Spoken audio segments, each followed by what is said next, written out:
Welcome back to Nasdaq Trade Talks. I'm your host, Jill Malandrino, Global Markets Reporter at Nasdaq. We've come to you live from the DC Blockchain Summit at Georgetown University. Joining me for this segment, we have Richard Levine. He is the Chair of FinTech and Regulatory Practice at Polsinelli.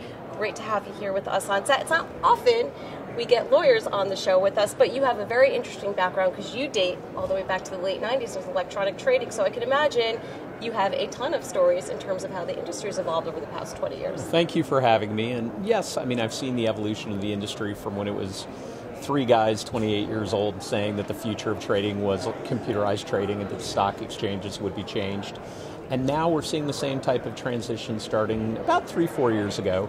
Many of the people that helped usher in electronic trading have come into the world of blockchain and are now looking at how blockchain technology is going to transform both trading and the back office and middle office functions at large financial services firms.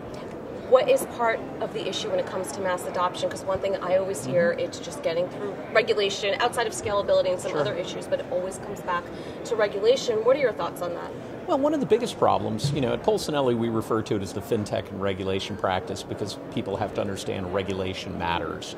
And unfortunately, people like to beat up on the regulators, and I point out that they're like the NFL referee, and they're refereeing a football game with the 1930s to 40s rule book. And they can only adopt rules based on laws that they're given by Congress and the president. And we haven't seen meaningful securities law reform on a large scale since about 1975. So imagine NFL referees having to ref a football game today with a rule book from 1930, 1940, or 1970. It would be a bit ridiculous. And that's exactly what the issue is, because the technology is just evolving at light speed, for lack of a better term, and law doesn't quite work like that. No. And it's their mandate, it's their job to protect public investors. That's right. They have a mandate to promote capital formation, to protect the investing public, and to promote market soundness. And people forget that they have a job to do. And it does you no good to beat them up and to say that they're not technologically savvy when they're actually very sophisticated and they are trying to be innovative.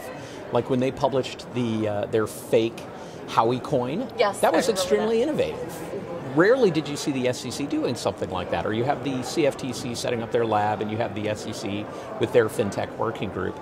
But what people don't realize is you have to go have a dialogue with the regulators, and you have to talk to them. They always say it, how they will evaluate you is based on the facts and circumstances. So you have to go talk to the regulators and present the facts and circumstances to them. Then you have to talk about how your business fits into the law that exists today, and whether there need to be some type of relief or some type of no action relief is what it's known as, to maybe comply with the laws. Right, it almost seems like a good exercise for everyone involved. You can't, things just don't happen online. Poof, and you have this magic product and you're the next Apple iPhone. It doesn't work like that when it comes to capital markets. I think those are excellent points that you bring up. But if we look forward, even 5 years out, do you think that we'll start to see more of a mass adoption when it comes to the underlying technology behind blockchain? Yes, I mean, I remember in 1999 you had people going into day trading shops with guns and killing people because they had lost money. And people thought we were crazy 28-year-old kids saying the future was computerized trading. By 2007, the head of electronic trading at a global investment bank was the CEO of the New York Stock Exchange, and the tide had turned. I think right now we're in about the third inning of the baseball game. It's still very early, and the regulators are working very hard to understand the technology, all the different applications, and they're asking for help from the industry to try and figure out where the laws maybe need to be changed.